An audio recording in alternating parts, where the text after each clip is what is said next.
নমস্কার। ভোটের ক্যারাভান নিয়ে আমি মৌপিয়া বেরিয়ে পড়েছি কেন্দ্রে কেন্দ্রে। কলকাতা টিভির মাধ্যমে আপনারা বিভিন্ন কেন্দ্রের যে ভোটের উত্তাপ সেটা সরাসরি অনুভব করতে পাচ্ছেন, উপলব্ধি করতে পারছেন। আর যত দিন যাচ্ছে ততই আমরা দেখছি যে এই ভোটের দিন যত এগিয়ে আসছে তত রাজনৈতিক উত্তাপ তার পারদ ঊর্ধ্বমুখী। ইতিমধ্যেই আমরা দেখতে পাচ্ছি যে এসআইআর নিয়ে তুমুল তুমুল তরজা চলছে। আজকেও সেখানে তৃণমূল কংগ্রেসের প্রতিনিধি দল তারা নির্বাচন কমিশনে যান এবং সেখানে নির্বাচন কমিশন এবং তৃণমূল কংগ্রেসের প্রতিনিধি দল তারা পাল্টা অভিযোগ করেন। আজকে মমতা বন্দ্যোপাধ্যায় তিনি ভবানীপুর কেন্দ্রে মনোনয়নপত্র পেশ করেন। এছাড়া একে অন্যের বিরুদ্ধে পাল্টা অভিযোগ বিভিন্ন প্রতিপক্ষ রাজনৈতিক দলের চলছেই। আর তারই মধ্যে আমরা কেন্দ্র ধরে ধরে কোন কোন ইস্যু সেই কেন্দ্রে ডিসাইসিভ ফ্যাক্টর হতে পারে বা যে সমস্ত ইস্যু গোটা রাজ্য রাজনীতিতে এই মুহূর্তে ভীষণ রকম ভাবে প্রাসঙ্গিক, সেই ইস্যুগুলোর কতটা প্রভাব কোন কেন্দ্রে কতটা পড়তে পারে তার একটা আন্দাজ নেওয়ার চেষ্টা করছি এই ভোটের ক্যারাভানে। এবং ভোটের ক্যারাভান নিয়ে আজকে আমরা চলে এসেছি পাণ্ডবেশ্বরে। আপনারা জানেন যে একদম আসানসোল দুর্গাপুর শিল্পাঞ্চল লাগোয়া পাণ্ডবেশ্বর, যেখানে দীর্ঘদিন ধরে একটা সমৃদ্ধির যে চিহ্ন, যে শিল্পাঞ্চলের যে সমৃদ্ধি সেই লেগেসি কতটা এখনো পর্যন্ত নিয়ে যাওয়া যাচ্ছে সেই প্রশ্ন বারংবার ঘোরাফেরা করে এই পাণ্ডবেশ্বরে। যে পাণ্ডবেশ্বরে এমনকি পরিবর্তনের সময় অর্থাৎ 2011 যে বিপুল পরিবর্তনের হাওয়া, সেখানেও সেই হাওয়ার মধ্যে দাঁড়িয়েও যে বাম দুর্গ সেটা অটুট ছিল। কিন্তু পরের 10 বছরে, পরের 15 বছরে পরিস্থিতি বদলেছে। 2016-এ সেই দুর্গ হাতছাড়া হয়েছে বামেদের এবং এখনো পর্যন্ত তা পুনরুদ্ধারের সম্ভাবনা অন্তত সাম্প্রতিক নির্বাচনের ভিত্তিতে দেখা।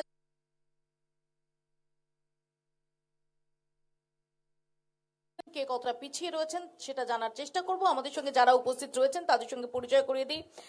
আমার ডান দিকেই রয়েছেন কংগ্রেসের পক্ষ থেকে মলয় পাল, বাঁদিকে রয়েছেন তৃণমূল কংগ্রেসের পক্ষ থেকে পঙ্কজ রায় সরকার এবং একদম বাঁদিকে রয়েছেন সিপিআইএম এর পক্ষ থেকে সুভাষ বাউরি এবং আর কিছুক্ষণের মধ্যেই এসে পৌঁছবেন বিজেপির পক্ষ থেকে অমিতাভ গড়াই। আমি প্রথমে আসি সুভাষ বাবুকে দিয়ে শুরু করি, কারণ আমি বলার সময় যেটা বলছিলাম যে সুভাষ বাবু যে যে বামেদের এটা দুর্গ ছিল, এমনকি পরিবর্তনের যে প্রবল হাওয়া 2011-এ সেখানেও এই পাণ্ডবেশ্বর তারা ধরে রাখতে সক্ষম হয়েছিলেন, গৌরাঙ্গ চ্যাটার্জি জিতেছিলেন। কিন্তু তারপর কি এমন হলো যে এই মুহূর্তে দাঁড়িয়ে বামেদের যে ভূমি।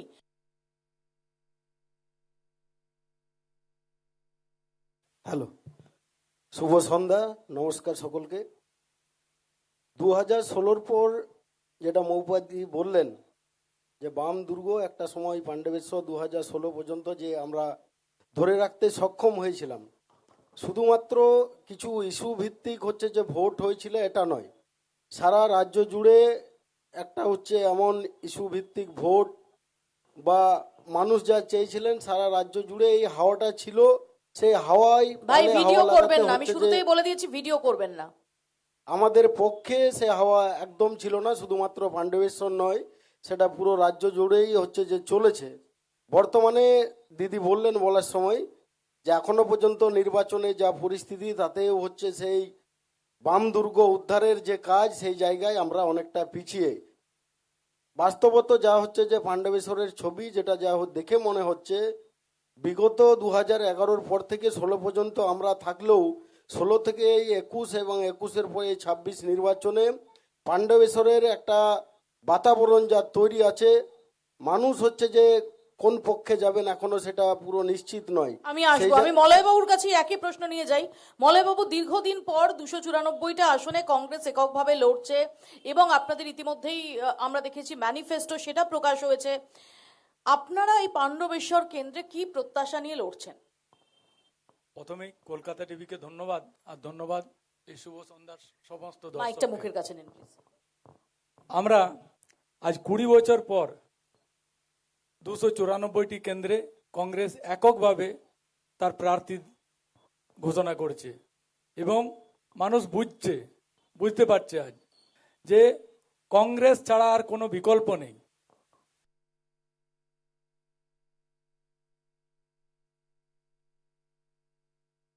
মানুষের বুথে বুথে থেকে রিপোর্ট যায় যে আমরা আর জোট নয়, আর কাউকে সঙ্গে নিয়ে নয়, আমাদের রাহুলজি যেভাবে কেন্দ্রীয় সরকারের এগেনস্টে একা রাস্তায় 4000 কিলোমিটার পথ জুড়ে মানুষকে বার্তা দিয়েছেন যে একতার, সেই বার্তা এবং একতার উন্নয়নের সেই বার্তা আমরা প্রতিটি বুথে আমরা ছড়িয়ে দিতে চাই এবং আমরা প্রমাণ করতে চাই 294টা সিটে দিয়ে যে কংগ্রেসের বিকল্প আর নেই। এই মুহূর্তে যে যাই বলুক, কেউ জুমলাবাজি করছে, কেউ নানা রকম প্রতিশ্রুতি দিচ্ছে, সে আবহাওয়া কিন্তু কংগ্রেসের পক্ষে। আমি আসবো আপনার কাছে, আমি এখানে একটুখানি আসি পঙ্কজ বাবুর কাছে। পঙ্কজ বাবু, 2021 সালে আপনাদের জন্য অত্যন্ত ডিফিকাল্ট একটা পরিস্থিতি ছিল, কারণ আপনাদের তার আগের 5 বছরের যিনি বিধায়ক ছিলেন জিতেন্দ্র তিওয়ারি, তিনি দলত্যাগ করে বিজেপিতে যান এবং বিজেপির টিকিটে লড়েন। সেই সময় দাঁড়িয়ে 2019-এ আপনাদের লিড ছিল না, লিড ছিল বিজেপির। এরকম একটা নেতিবাচক পরিস্থিতিতে দাঁড়িয়ে আপনারা পাণ্ডবেশ্বর আসনটা বার করে নেন। এরপর 5 বছর ধরে আপনারা ঠিক কোন কোন কাজ করেছেন যার জন্য দাঁড়িয়ে আপনারা আশা রাখতে পারেন যে হ্যাঁ, এই কেন্দ্রে আপনারাই জয়ী হবেন, ফলের এদিক ওদিক হবে না? দেখুন, প্রথমে গুড ইভিনিং সবাইকে। 2021 সালে একটি টাফ নির্বাচন গোটা রাজ্যেই হয়েছে, কিন্তু 2011-র পর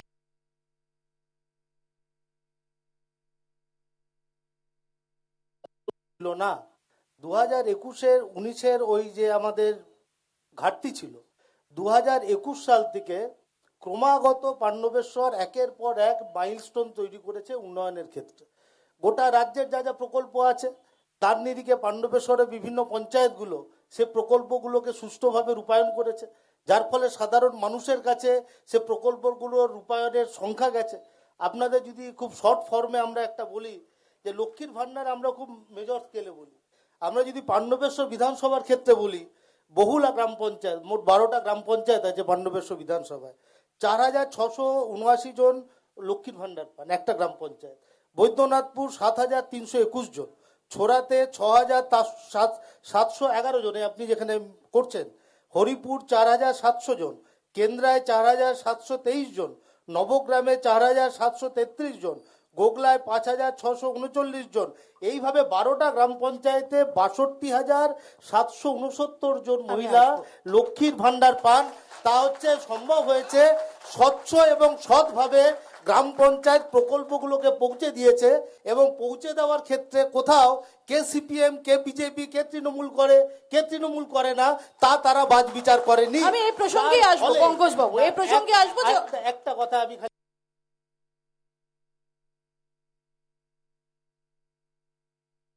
কেন্দ্র মূলত কলিয়ারি এলাকায়, এর আশপাশে যে রানীগঞ্জ, জামুরিয়া, আমরা জানি একটা বিস্তীর্ণ কলিয়ারি এলাকা, সেখানে খনির সঙ্গে, কয়লা খনির সঙ্গে যে সমস্ত মানুষের জীবন জীবিকা, রুটি রুজি সমস্ত কিছু জড়িত, তাদের উন্নয়নের বিষয়ে কি হয়েছে কি হয়নি তারও একটা খোঁজ নেওয়ার আমরা চেষ্টা করব। ছোট্ট একটা ব্রেকের পর ফিরছি, দেখতে থাকুন ভোটের ক্যারাভান।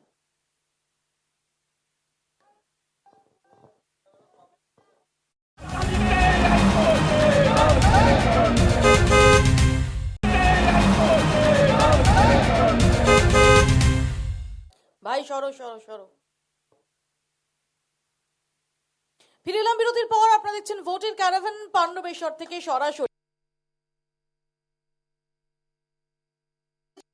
ভান্ডারের মতো স্কিম রয়েছে, সেটা দিয়ে পঙ্কজবাবু বলছেন যে তাদের এই যে উন্নয়নের ধারা, সেটার জেরে, সেটাকে হাতিয়ার করে, সেটাকে সামনে রেখেই তারা এবারের নির্বাচন লড়তে চান। আমার প্রশ্ন হচ্ছে এখানে পঙ্কজবাবু, যে ঠিকই যে 2021 নির্বাচনের পর লক্ষ্মীর ভান্ডার ইন্ট্রোডিউস হয়েছিল, 2016 থেকে 2021 পর্যন্ত আপনাদের উন্নয়নের মুখ এখানে যিনি ছিলেন, কাণ্ডারি যিনি ছিলেন, তিনি তো দলত্যাগ করেছিলেন এবং তিনি এবারও নরেন্দ্রনাথ চক্রবর্তীর বিরুদ্ধে প্রার্থী।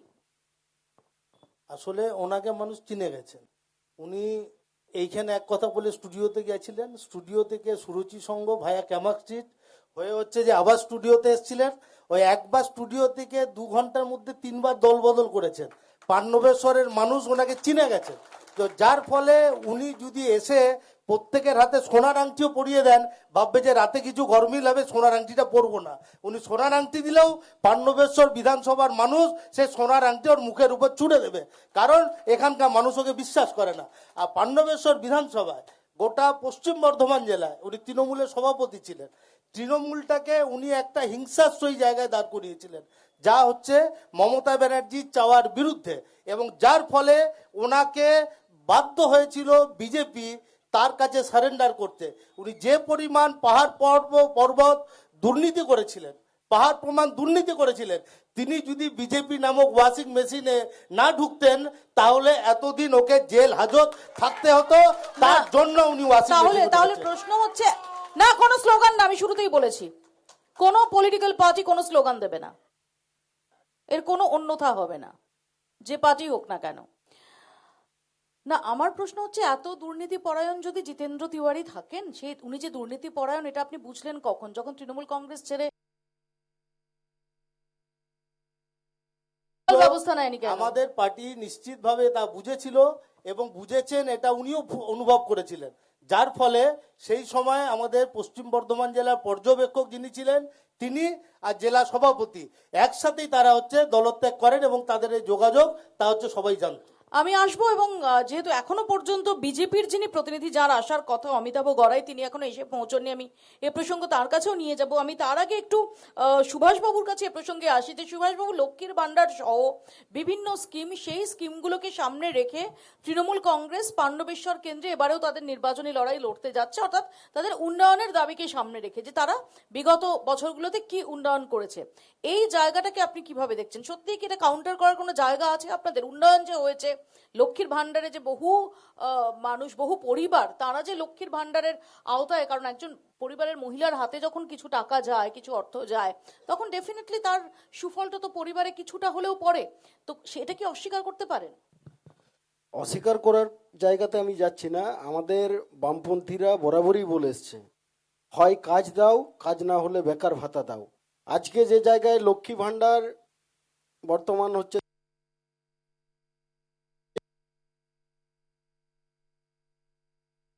মূল দাবি হচ্ছে স্থায়ী কাজের ব্যবস্থা সরকারকে করতে হবে। শুধুমাত্র লক্ষ্মী ভান্ডার বা ভাতা দিয়ে এটা হচ্ছে সম্ভব নয়। আজকে আজকে আজকে যিনি এই যে খতিয়ান, এত যে উন্নয়ন, পাণ্ডবেশ্বরের উন্নয়ন, এই উন্নয়নের পরেও হচ্ছে যে সন্ত্রাসে বাতাবরণ কেন? এখনো আপনি অনেক গ্রাম দেখবেন, লাউদোয়া ব্লক এলাকায়, পাণ্ডবেশ্বর ব্লক এলাকায় কোনো প্রার্থী ঘুরলে যেভাবে হচ্ছে যে অনেক জায়গায় দেখছেন দরজা বন্ধ হয়ে যাচ্ছে, কোনো প্রার্থী হচ্ছে যে প্রচারে সেভাবে ডিস্টার্ব হয়নি। কিন্তু মানুষের যখন উন্নয়ন, এত উন্নয়ন যখন হয়েছে, আমার এখানে তাহলে প্রশ্ন আছে যে উন্নয়নের যখনই এই এই এই ভোটের মুখে রাজনৈতিক দলের তরফ থেকে চোখ রাঙানি বা দাদাগিরির প্রশ্ন উঠবে, ডেফিনেটলি বর্তমান শাসক দলের বিরুদ্ধে তো উঠবে, কোনো অনেক অনেক তার গ্রাউন্ড রয়েছে ওঠার। কিন্তু এটা কি শুধুমাত্র গত 15 বছরে আমরা দেখছি? প্রার্থীকে ভীতি প্রদর্শন, ভোটারকে ভীতি প্রদর্শন, ভোটের দিনে হিংসা, ভোটের দিনে রক্তক্ষয়, সেটা কি শুধুমাত্র তৃণমূল সরকারের আমল? একদম এটা তৃণমূলকে জাস্টিফাই করার কোনো জায়গা নেই, এখনো হওয়ার কথা না, এজন্যই মানুষ পরিবর্তন চেয়েছিল। কিন্তু এক সেকেন্ড, কিন্তু এটা বাম আমলে হয়নি। মৌপিয়াদি, আপনি যে যেখানে আজকে বসে এই সভাটা করছি আমরা, সেটাও হচ্ছে ছড়া পঞ্চায়েত।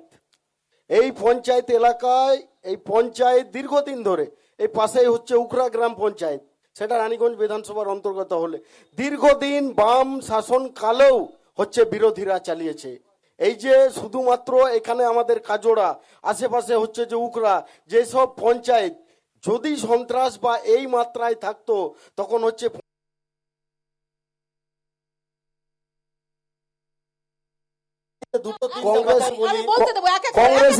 কংগ্রেসের দখলে থাকতো না।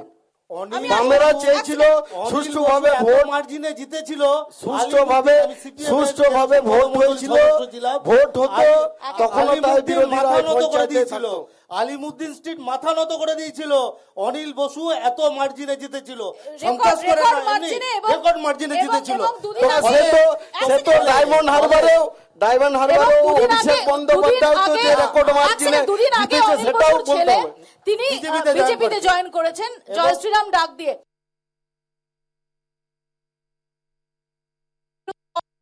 ভোটের কারণ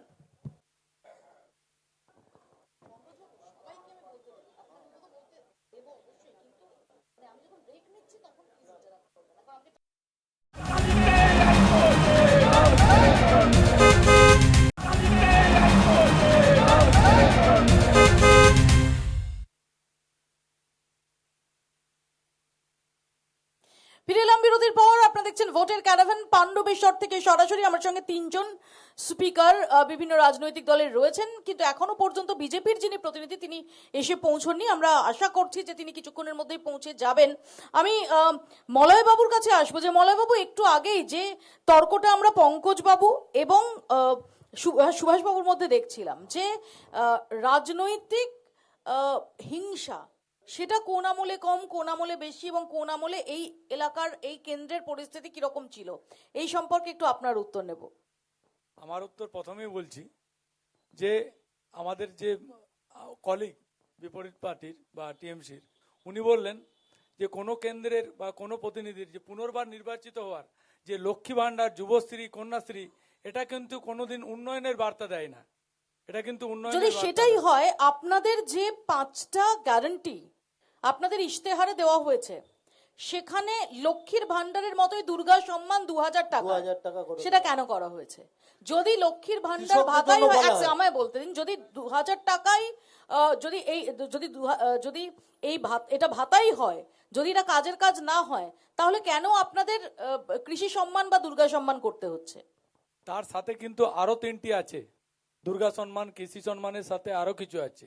যে কোনো এলাকায় উন্নয়ন কিন্তু ওই লক্ষ্মী ভান্ডার নয়, তার শিল্প, তার চাকরি, তার স্বাস্থ্য, এটা উন্নয়ন। আবার এটাও মানবেন, এখনো পর্যন্ত বাস্তব পরিস্থিতি ডেফিনেটলি এটা অত্যন্ত পজিটিভ যে 294টা আসনে কংগ্রেস প্রতিদ্বন্দ্বিতা করছে, কিন্তু আপনিও জানেন যে 0 থেকে 148 করে সরকার করা কংগ্রেসের পক্ষে এককভাবে সম্ভব নয়।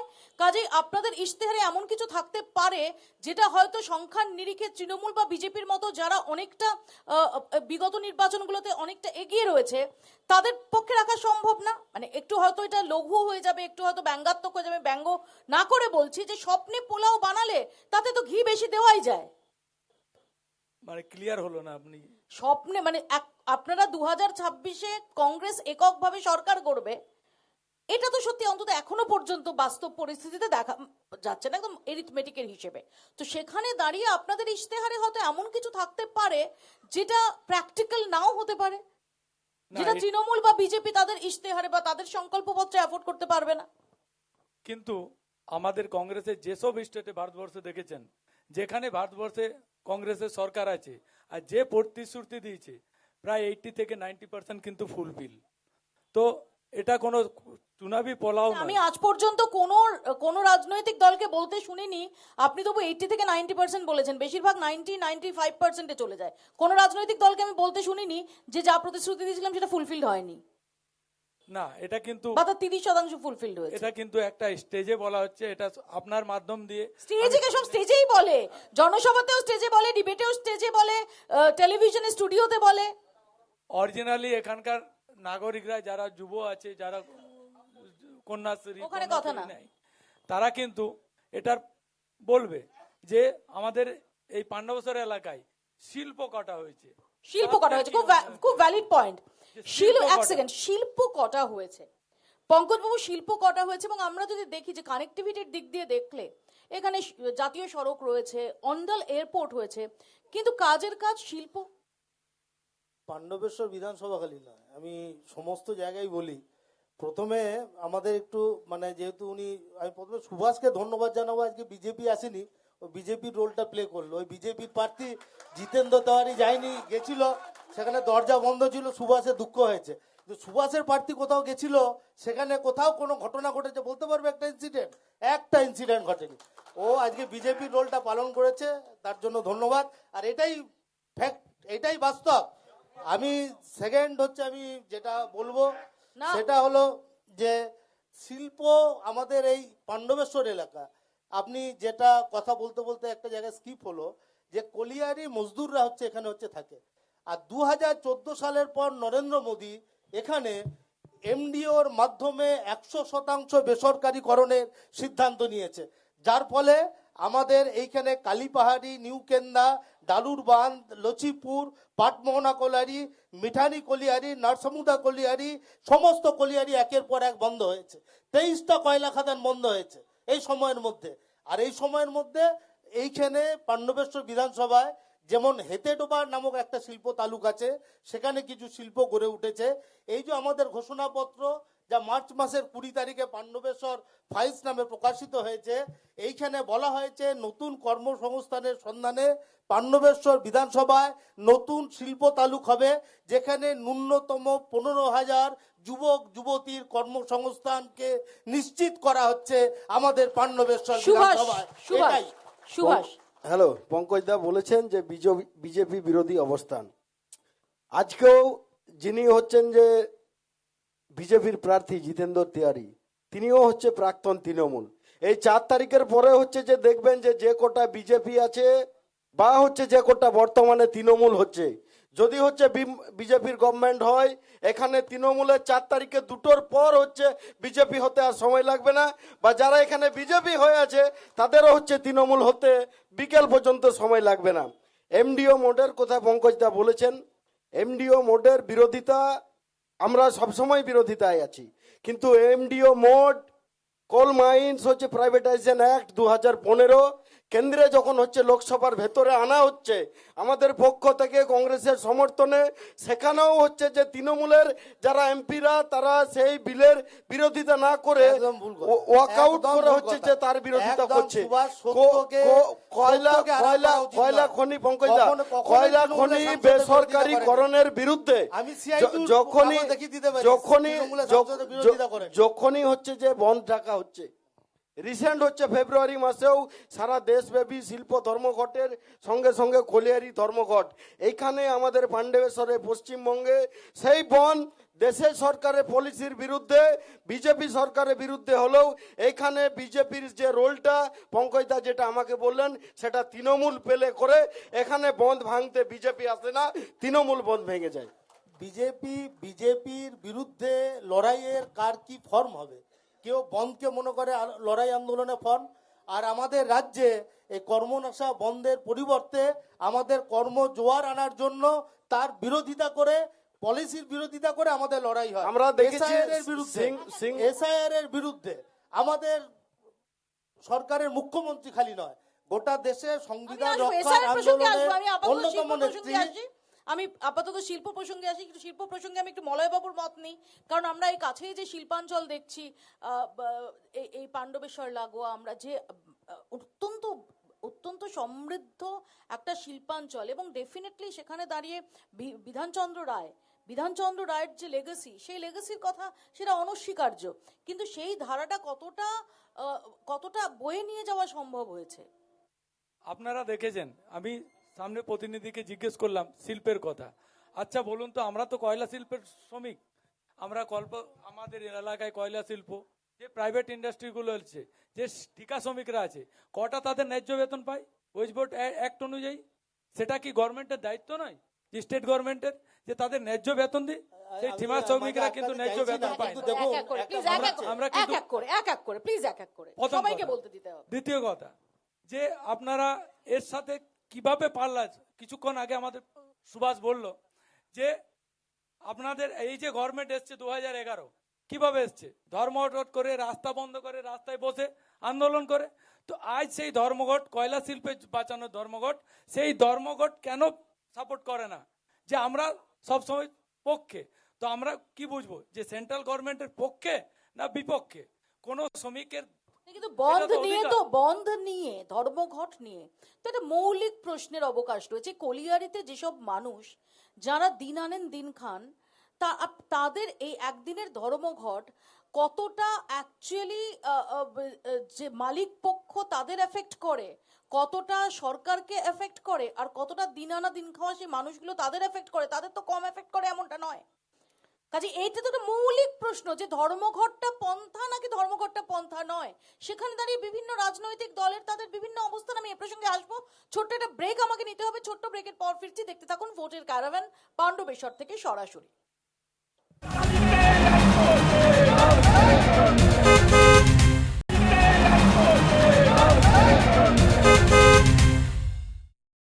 পর আপনারা দেখছেন ভোটের ক্যারাভ্যান। আজকে আমরা রয়েছি পাণ্ডবেশ্বর কেন্দ্রে, আমার সহকর্মী তাপস আমার সঙ্গে রয়েছেন। আমি একটু অডিয়েন্সের প্রশ্ন নিয়ে নেওয়ার চেষ্টা করব সামনে। এক এক করে একটু ধৈর্য ধরুন, এক এক করে। কি হয়েছে ভাই? এখানে খুব জরুরি কথা, তোমাকেই বলছি।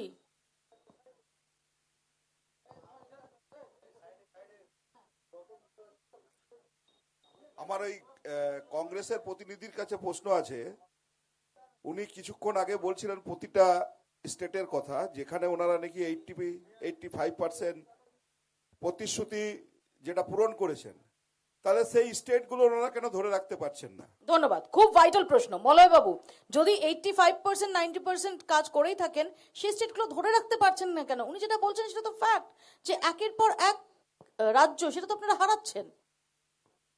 সেটা আপনারা দেখেছেন যে সাম্প্রতিক যে এসআইআর, সেই এসআইআর তো নামক একটা এখনো ভুল- হয়েছে। প্লিজ, এসআইআর বিহারের আগে হয়েছে, তার আগে যে নির্বাচনগুলো হয়েছে, আগের নির্বাচনগুলো হয়েছে, তার মধ্যে আপনি দেখুন কিভাবে একটা নির্বাচনী প্রক্রিয়াকে হ্যাক করে করা হচ্ছে। পুরো একটা নির্বাচনী প্রক্রিয়া হ্যাক হয়ে গেল।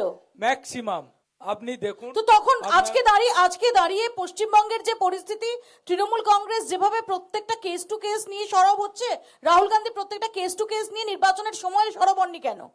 নির্বাচন আপনি দেখেছেন তো, ম্যাক্সিমাম যখন বিল আসে তখন না না, ওটা পরের কথা। বিল আসে, খুব খারাপ করে তৃণমূল, আমি ধরে নিলাম। আমার বক্তব্য হচ্ছে নির্বাচন চলাকালীন আপনারা সেটা ধরেন না কেন? আমি ধরে নিলাম যে ব্যাপক ভোট চুরি হচ্ছে, নির্বাচন চলাকালীন ধরেন না কেন? যখন অপারেশন হয়ে গেছে, পেশেন্ট ইজ ডেড, তারপর অভিযোগ করেন কেন? আপনারা দেখেছেন তো কেরালায়, তামিলনাড়ুতে এসআইয়ের বিরুদ্ধে বিল এসেছে, বিল সেটা পাস তো হয়েছে। এখন অক্টোবরের পর বলছেন আপনি। অক্টোবরের আগে যে নির্বাচনগুলো হয়েছে সেগুলো বলুন। অক্টোবরের আগে যে নির্বাচনগুলো হয়েছে, সেই স্টেটগুলো নে আপনি বলুন কোনটা। আপনি যেমন বলুন না, আপনি আপনি বলুন না। আপনি যেমন বলুন যে হিমাচলে আমরা পেয়েছি, যেটা লস হয়েছে সেটা হচ্ছে আপনার রাজস্থান আপনাদের, রাজস্থান ছিল, ছত্তিশগড় আপনাদের, রাজস্থান ছিল, ছত্তিশগড় আপনাদের, ছত্তিশগড় ছিল, মধ্যপ্রদেশ আপনাদের, মধ্যপ্রদেশ আমাদের ছিল না।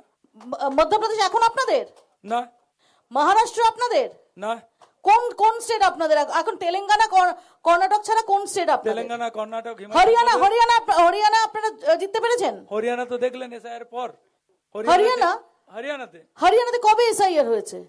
সরি, হরিয়ানাতে কিভাবে নির্বাচন প্রক্রিয়াটাকে হ্যাক করা হয়েছে সেটা দেখেছেন তো? 4টে বা 5টা ইনস্ট্যান্স তুলে আপনি বলছেন গোটা নির্বাচন প্রক্রিয়া হ্যাক হয়ে গেছে। আমি তো আগেই বললাম যে তাহলে তো আগেই এটা নিয়ে পড়ে থাকা উচিত ছিল। আপনি দেখলেন হরিয়ানা যেভাবে আমার আচ্ছা, তেলেঙ্গানায় হয়নি, হ্যাক হয়নি? না, তেলেঙ্গানায় হ্যাক হয়নি? না। তো যদি হ্যাকই হরিয়ানায় করা হয় বা রাজস্থানে করা হয়, তো তেলেঙ্গানায় কেন করা সেই হলো না? সুযোগটা নেই, যেখানে একটা নির্বাচন প্রক্রিয়াকে সুষ্ঠুভাবে কাজে লাগা। এখন আপনি দেখুন এই বেঙ্গলে কিভাবে এক এসআইয়ের না, মাধ্যমে বেঙ্গল ছেড়ে দিন, বেঙ্গল পরে বলবেন। আপনারা যেখানে জিতছেন সেখানে হ্যাক হচ্ছে না। আমরা যেখানে দিচ্ছি সেখানে কিন্তু ওই ডাবল ইঞ্জিনের সরকারের বললে কোনো ভূত নেই। যে না না, একটা বুঝলাম না, আমি কিচ্ছু বুঝতে পারছি না। সেটা হচ্ছে একটা স্টেটে আপনারা জিতে ক্ষমতায় আসছেন, এসেছেন তো তেলেঙ্গানায়, সেখানে হ্যাকড হলো না, হরিয়ানায় হ্যাকড হলো। হরিয়ানায় আপনি দেখলেন তো, হরিয়ানায় যে রাস্তায় যে বিশ্বস্তরের ক্রীড়াবিদ তারা দীর্ঘদিন ধরে রাস্তায় নামলো, বিরুদ্ধে নামলো, কিন্তু তারপরেও যেটা যেটা আপনাদের সার্ভে, ম্যাক্সিমাম টিভি চ্যানেলে সার্ভে দেখা হয়েছে যে গভর্নমেন্ট যাচ্ছে। আসবো আমি, কিন্তু প্লিজ কিভাবে আসবো আমি, প্লিজ প্লিজ প্লিজ। আমি পরের প্রশ্নটা নিই প্লিজ। পরে পেছনে এক সেকেন্ড, পেছনে থার্ড রোতে আপনার কাছে আসবো দাদা। থার্ড রোতে যে বয়স্ক ভদ্রলোক রয়েছেন চশমা পরা, হ্যাঁ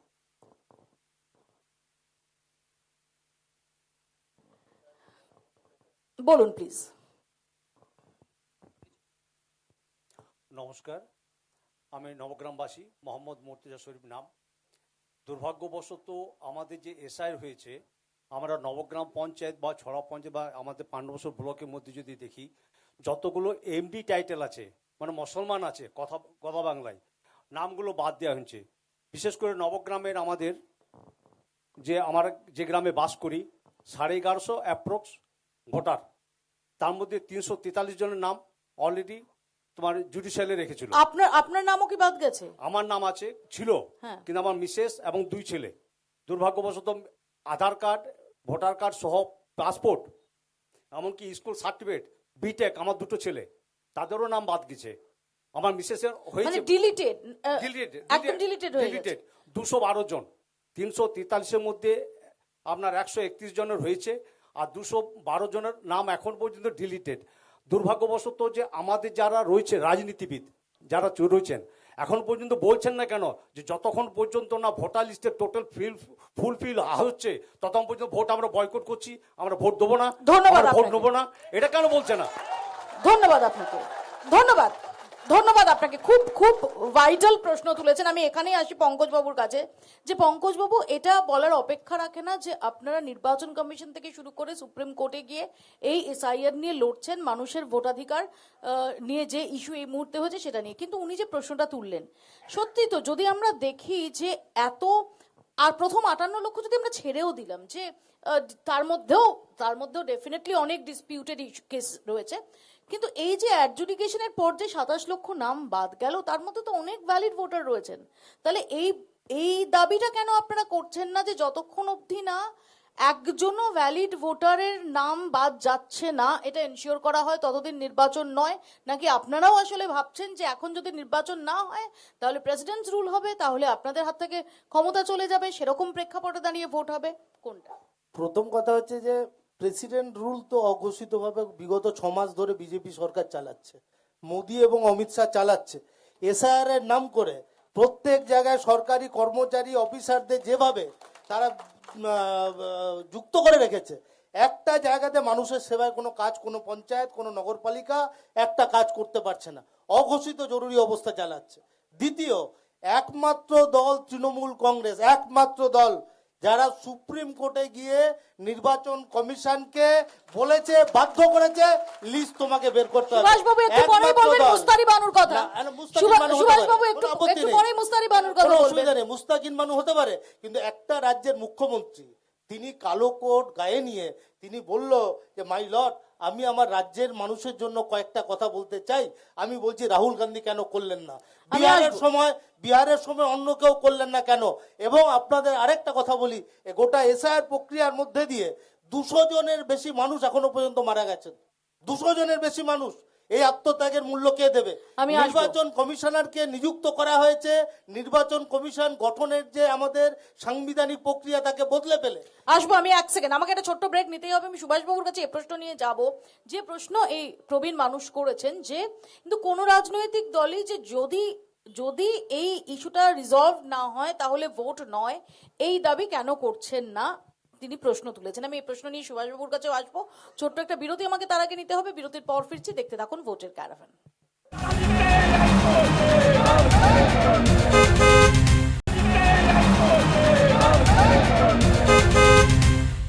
ফিরে এলাম বিরতির পর। ভোটের ক্যারাভান নিয়ে আমরা রয়েছি পাণ্ডবেশ্বর কেন্দ্রে। আমার সঙ্গে রয়েছেন সিপিআইএম, তৃণমূল কংগ্রেস এবং কংগ্রেসের প্রতিনিধি, বিজেপির প্রতিনিধি। তিনি এখনো পর্যন্ত পৌঁছতে পারেননি। আমি সুভাষবাবুর কাছে আসবো। আমরা যেটা নিয়ে আলোচনা করছিলাম এসআইআর, এবং একজন প্রবীণ মানুষ যে প্রশ্ন তুলেছেন যে এত বৈধ ভোটারের নাম বাদ যাচ্ছে, কেন রাজনৈতিক দলগুলো এই দাবি তুলছে না যে যতক্ষণ পর্যন্ত না বৈধ ভোটারদের নাম সেটা ভোটার লিস্টে এনশিওর করা যায় ততক্ষণ অবধি ভোট নয়?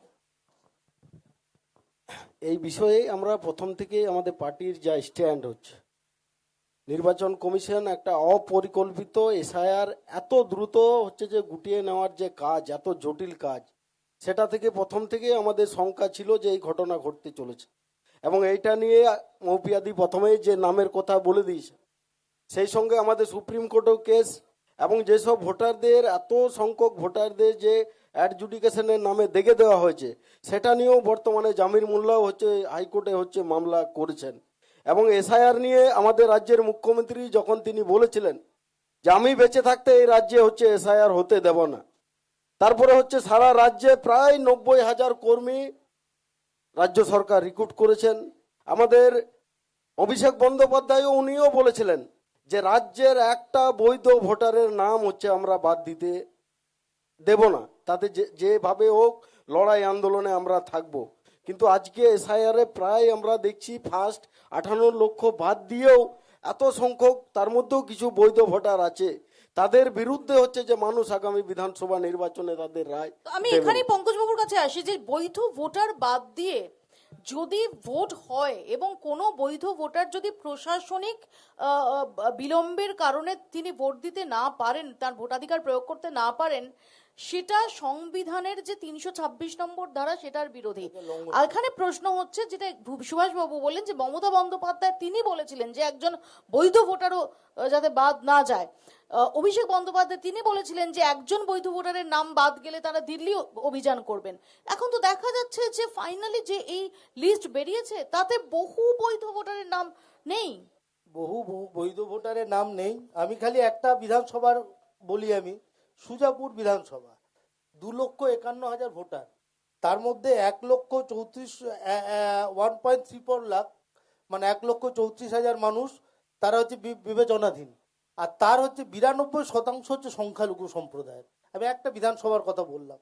আর মমতা ব্যানার্জি যিনি বলেছিলেন যে আমি থাকতে এসআইআর হবে না, অভিষেক বন্দ্যোপাধ্যায় যিনি বলেছিলেন যে এসআইআর এর বিরুদ্ধে সর্বাত্মক আন্দোলন হবে, তো আপনাদের কি মনে হচ্ছে না কারোর যে এই এসআইআর নিয়ে যদি সদর্থক গোটা দেশের মধ্যে কেউ আন্দোলন করে থাকে তার নাম তৃণমূল কংগ্রেস আর তার নেত্রীর নাম মমতা ব্যানার্জি। আমি এখানে সুভাষবাবুর কাছে যাই। সুভাষবাবু এক সেকেন্ড, সুভাষবাবু যে কথাটা পঙ্কজবাবু বললেন এইটা কিন্তু পঙ্কজবাবুরা যেটা দাবি করছেন যে যদি মমতা বন্দ্যোপাধ্যায়, অভিষেক বন্দ্যোপাধ্যায় সহ তৃণমূল কংগ্রেস তারা এরকম সর্বাত্মক একটা বিরোধিতায় না যেতেন, তাহলে যে 32 লাখ এই অ্যাডজুডিকেশনে ক্লিয়ার হয়েছে, যাদের নাম উঠেছে, পঙ্কজবাবু একটু সোজা হয়ে বসুন প্লিজ, সেই নামগুলো বাদ চলে যেত। না, এখানে রাজ্য সরকার আপনারা দেখবেন কেরলেও এসআইআর হয়েছে, এই সময়কালে কেরলেও এসআইআর হয়েছে, সেখানেও বামফ্রন্ট হচ্ছে যে এলডিএফ গভর্নমেন্টে আছে, সেখানে সুষ্ঠুভাবে এসআইআর করা গেছে। এখানে আমাদের রাজ্যের মুখ্যমন্ত্রী মমতা ব্যানার্জির বিধানসভা কেন্দ্রেও প্রায় হচ্ছে যে 40,000 ভোটার হচ্ছে যে বাদ হয়ে গেছে, 47,000 প্রায় বাদ গেছে। 47। তার মধ্যে তার ছাড়াও 14,000 অ্যাডজুডিকেশনে ছিল, Adjudication তার মধ্যে থেকেও 14,000 বেশ 3-3,500 বাদ গেছে। আমার এটাই প্রশ্ন যে কেরলমে যিনি মুখ্যমন্ত্রী তিনি হচ্ছে মোদির বন্ধু, সিপিএম এর হতে পারেন, তিনি মোদির বন্ধু, কেরলের নাম কেরলম হয়ে যেতে পারে, আর পশ্চিম বাংলার নাম বাংলা করার বিধানসভায় একটা প্রস্তাব কেরল থেকে কেরলম একটা লেটার নেওয়ার পর পুরো রাজ্যের নাম বাদ দেওয়া, সেটা সাংবিধানিক প্রক্রিয়া অনেক জটিল।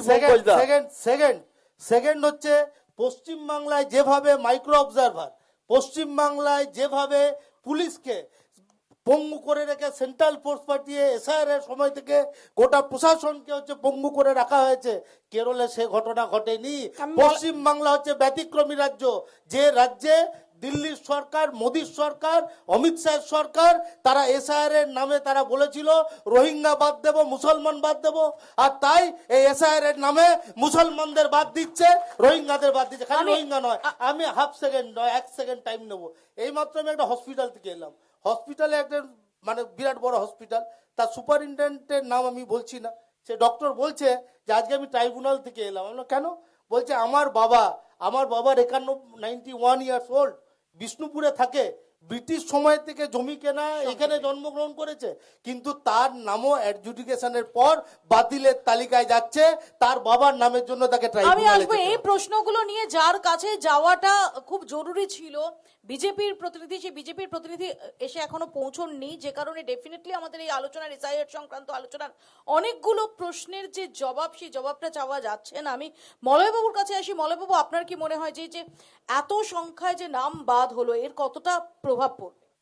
এর স্ক্রিপ্ট কিন্তু আগেই তৈরি হয়েছিল, যেদিন নির্বাচন আধিকারিককে যে অন্যায়ভাবে কিভাবে সিস্টেমটাকে, যে নির্বাচক কমিশনার কিভাবে নিয়োগ, সেই নিয়োগের প্রক্রিয়াকে কিভাবে বাইপাস করে নতুন নিয়ম চালু করেছে।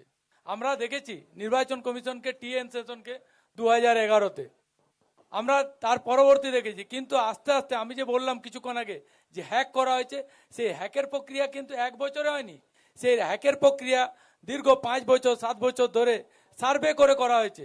এবং এরপরেও দেখেছেন যে নির্বাচন কমিশনের বিরুদ্ধে কোনো রকম কোনো আইনি ব্যবস্থা নেওয়া যাবে না, এমনকি তার আফটার রিটায়ারমেন্টের পরও নেওয়া যাবে না।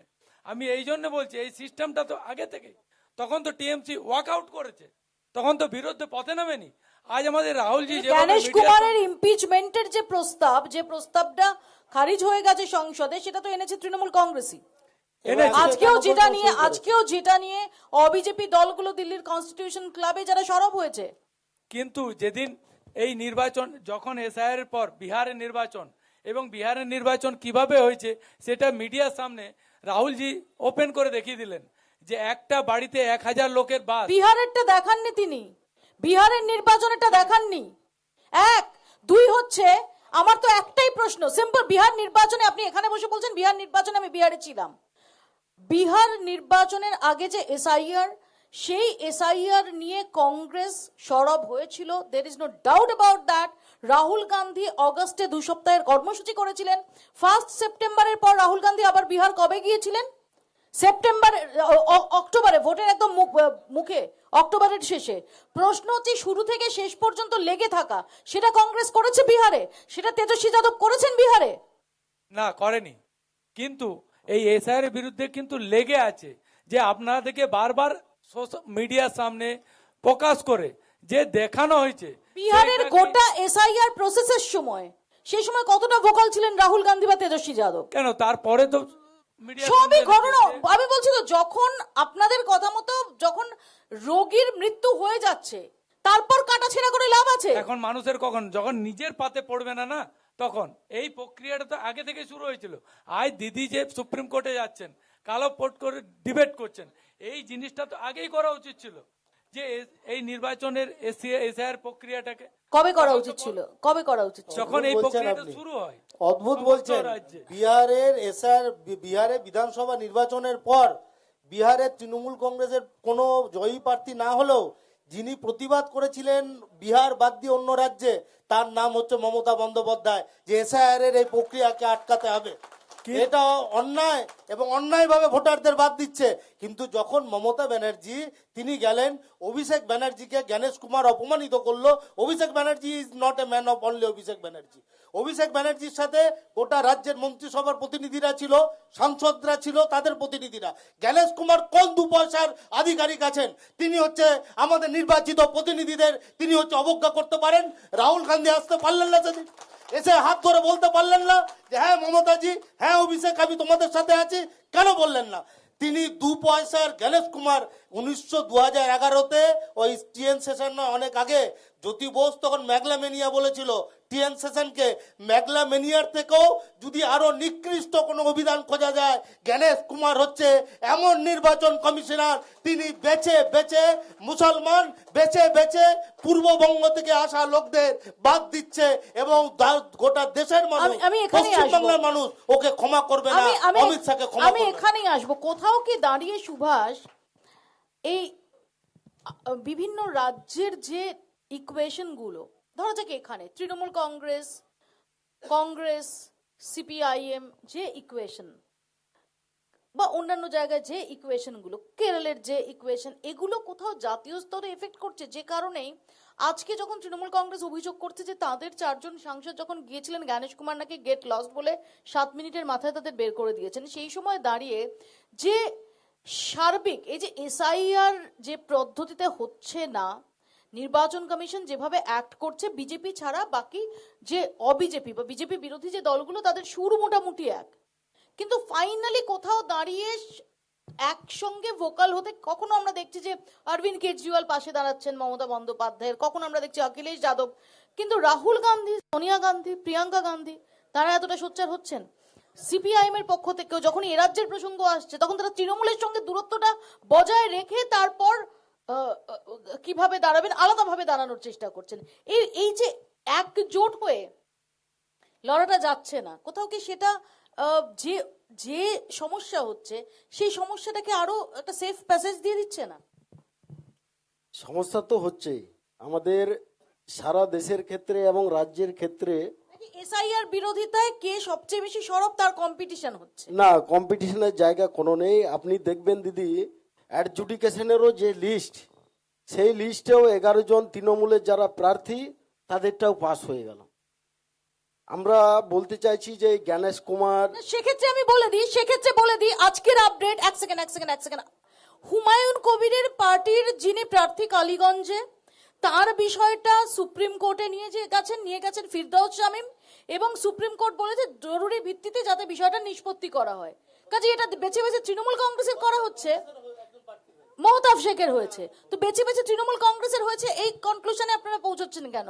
এমন কি আছে যে সিপিআইএম এর কোনো প্রার্থী যার অ্যাডজুডিকেশনে এখনো আছে অথচ তারটা নিষ্পত্তি হয়নি, তৃণমূলের হয়ে যাচ্ছে, এরকম হয়েছে? না, সেরকম প্রার্থী তাহলে আমাদের নেই, সেই প্রার্থী নেই।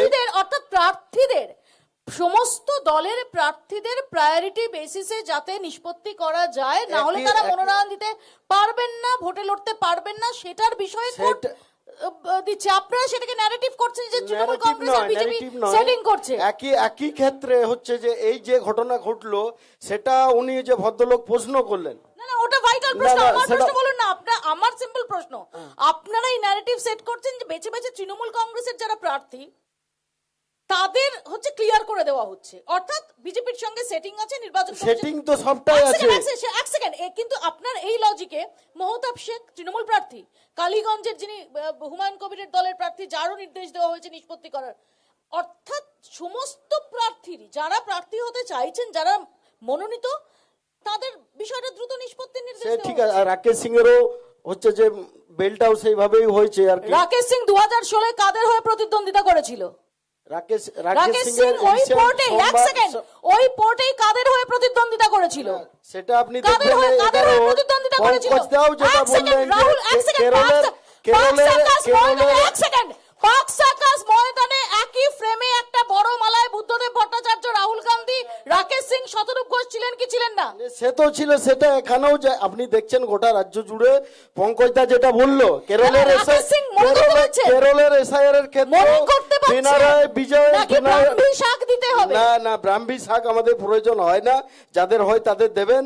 পিনারায়ণ বিজয়ন হচ্ছেন মোদির বন্ধু, পঙ্কজ দা বলেছেন।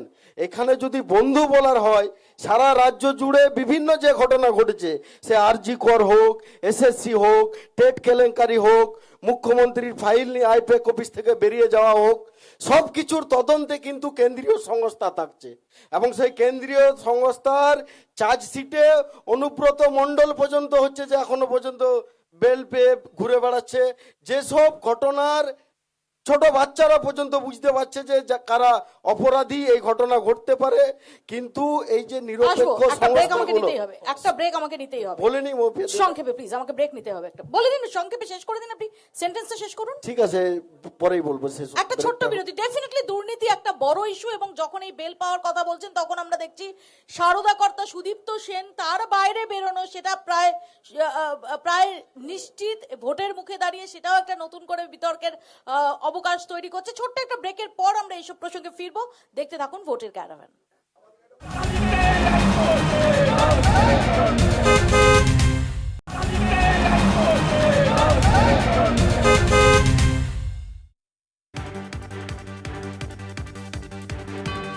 ফিরেলাম বিরতির পর, আপনারা দেখছেন ভোটের ক্যারাভান পাণ্ডবেশ্বর থেকে সরাসরি। আমার সহকর্মী তাপস রয়েছেন, আমি তাপসের কাছ থেকে, তাপসকে বলবো যে অডিয়েন্স থেকে দু একটা প্রশ্ন নিয়ে নিতে। একটু হাত তুলবেন প্লিজ সামনে।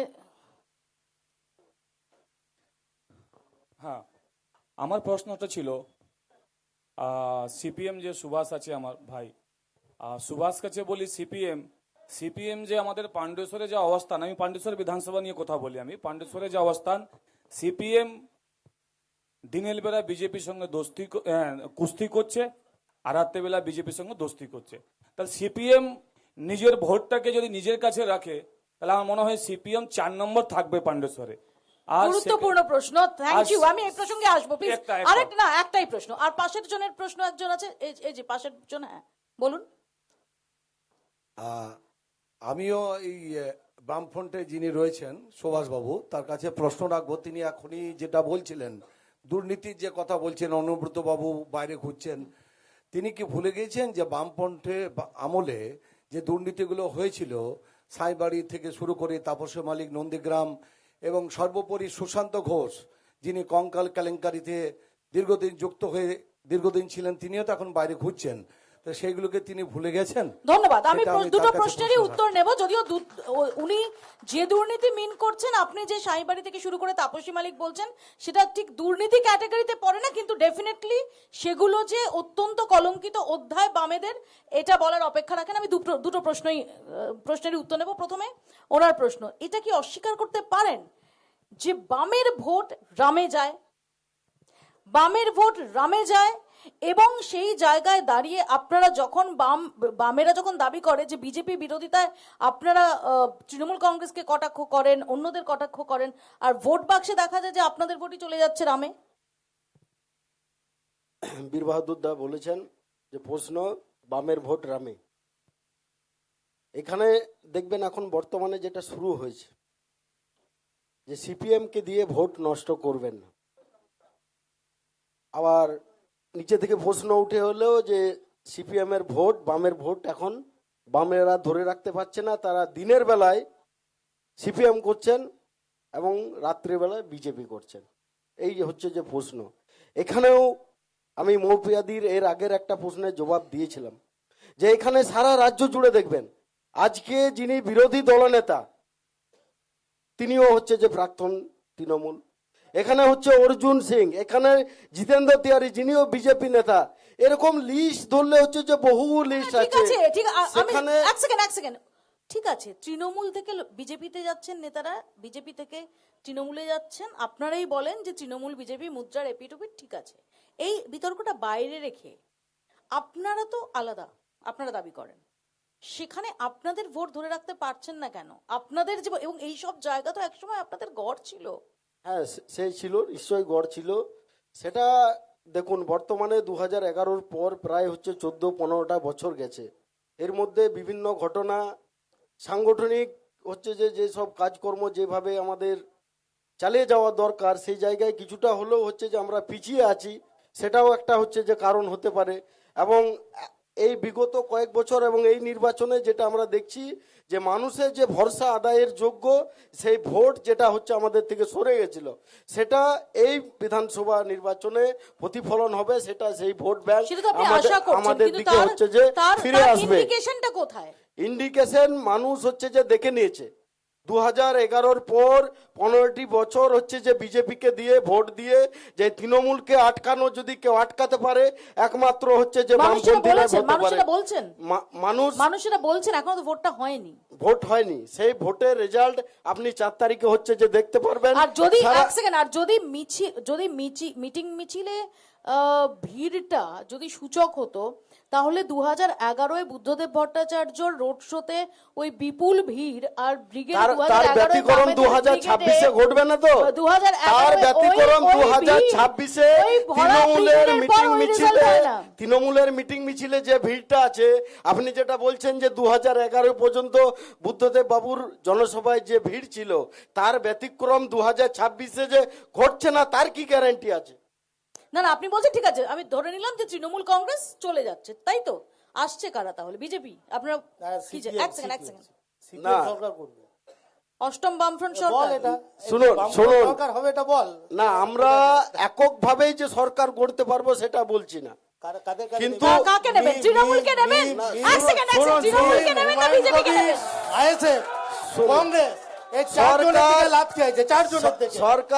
তাদের নিয়ে সরকার গঠনে একটা নির্ণায়ক ভূমিকায় জায়গায় আমরা একটা ভালো জায়গায় হচ্ছে যে আমাদের দল থাকবে। গুরুত্বপূর্ণ দাদা, আপনি ভিডিও করবেন না, আমি ভিডিও করতে না করেছি।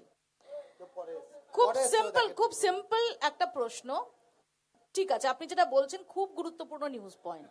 আমার বক্তব্য হচ্ছে যে এই মুহূর্তে যা সিনারিও, আইএসএফ আপনাদের সঙ্গে আসন সমঝোতায় রয়েছে, অর্ধেক আছে, আরাবুলকে করছে না, আরাবুলকে করছে না। এবার প্রশ্ন হচ্ছে সেখানে সিপিআইএমএল ক্যান্ডিডেট আরাবুলকে সাপোর্ট করছে, পঙ্কজ এক সেকেন্ড, আমার প্রশ্ন হচ্ছে বিজেপি নাকি তৃণমূল? এই যে নির্ণায়ক ভূমিকা হতে গেলে তো কারোর সঙ্গে একদিকে যেতে হবে, কারা হচ্ছে যে সেটা আপনার প্রশ্নটা ঠিক। আমরা তৃণমূল বিরোধী অবস্থান যেটা আমাদের ছিল, তৃণমূল বিজেপি বিরোধী, সেই জায়গাতেই থাকবে। সরকার গঠনে হচ্ছে যে আমরা তৃণমূলের পক্ষেও যাব না এবং হচ্ছে বিজেপির পক্ষেও যাব না। নির্ণায়ক শক্তি হবেন কি করে সেটা 4 তারিখের পরেই হচ্ছে যে বুঝতে পারা যাবে। সেইভাবে হচ্ছে যে আমাদের পার্টি হচ্ছে দল যেভাবে সিদ্ধান্ত আমি আসবো, নেবেন। একটা ছোট্ট ব্রেক আমাকে নিতে হবে, ছোট্ট একটা ব্রেকের পর আমি মলয় বাবুর কাছে আসবো। মলয় বাবুদের জোট সঙ্গী সদ্য তাদের মধ্যে বিরহ শুরু হয়েছে, সদ্য তাদের মধ্যে তাদের হাত ছাড়াছাড়ি হয়েছে। এই অবস্থায় দাঁড়িয়ে মলয় বাবুদের কি অবস্থান জানবো। ছোট্ট একটা ব্রেকের পর ফিরছি, দেখতে থাকুন ভোটের ক্যারাভ্যান।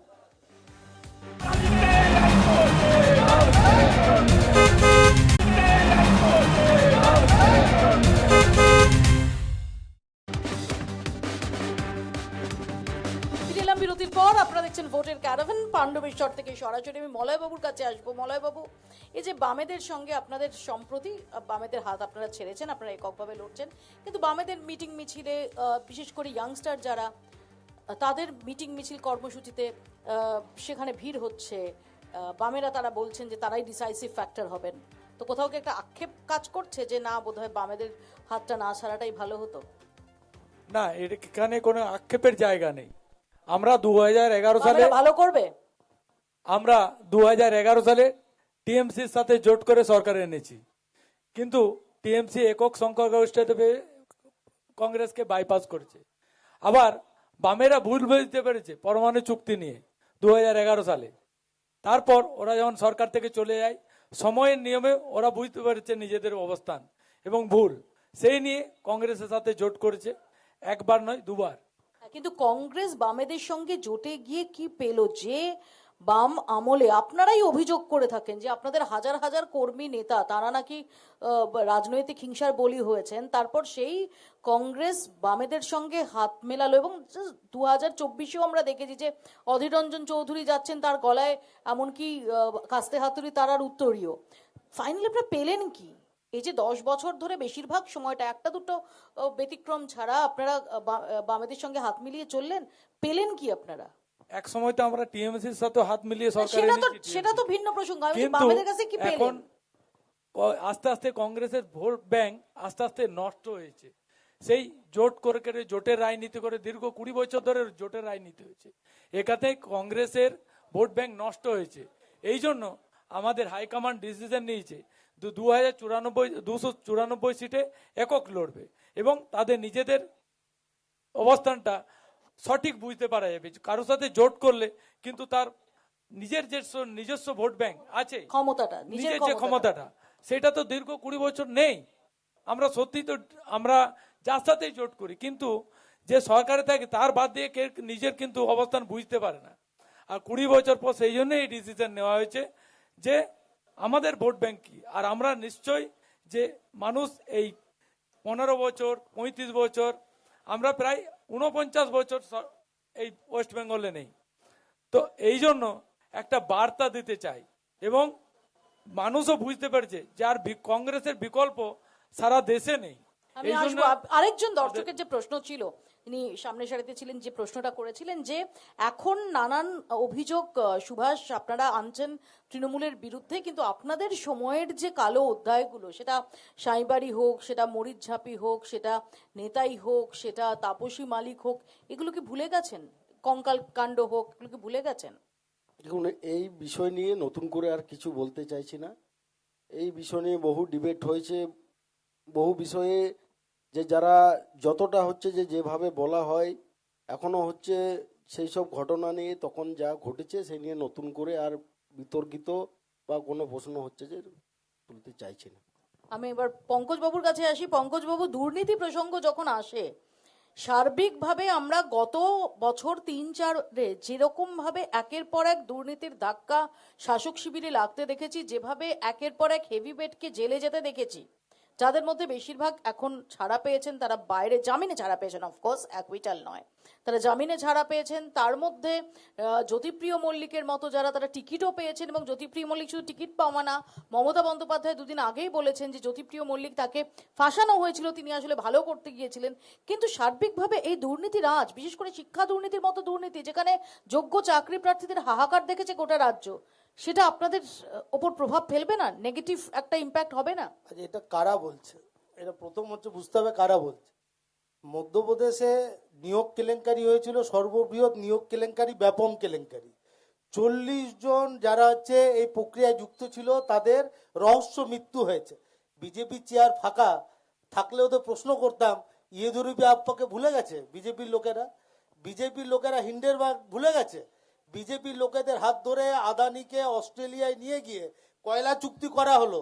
সবচেয়ে বড় দুর্নীতি যদি এই সময়ের মধ্যে হয়ে থাকে, তা নরেন্দ্র মোদীর নেতৃত্বে গোটা ভারতবর্ষ জুড়ে হয়েছে, গোটা ভারতবর্ষ জুড়ে প্রাতিষ্ঠানিক দুর্নীতি হয়েছে। আর আমি সুভাষদের আর কাটা গায়ে আমি নুনের ছেটা দিচ্ছি না। সুভাষ নিশ্চয়ই এন রামের নাম শুনেছে, এসএফআইয়ের প্রতিষ্ঠা হওয়ার পরই পরের টার্মের অল ইন্ডিয়া প্রেসিডেন্ট ছিলেন। তিনি যে পত্রিকার এডিটর, সে পত্রিকার নাম হচ্ছে দ্য হিন্দু। এর নাম সিপিএম এ ক্লাসও করেন, ক্লাস নিতে আসেন এখনো। তো এনরামের পত্রিকায় দ্য হিন্দুতে নভেম্বরের 17/2021 বুদ্ধদেব ভট্টাচার্যের একটা ইন্টারভিউ, আমি একটা দেখাচ্ছি ক্যামেরার সামনে, খালি ক্যামেরার সামনে দেখাচ্ছি। তার হেডলাইন হয়েছে corruption has affected CPIM rank and file. আর ডিটেলটা বলছি না, বুদ্ধদেব ভট্টাচার্যের ইন্টারভিউর কথা আমি বলছি। তো ফলে পঞ্চায়েতে আমি দেখেছি, পঞ্চায়েতে প্রধান কাজ করতে পারতো না, সিপিএম এর পঞ্চায়েত সাব কমিটি কনভেনার পঞ্চায়েতে প্রধান দাঁড়িয়ে থাকতো, আর সিপিএম এর panchayat sub committee convener chair নিয়ে বসে থাকতো।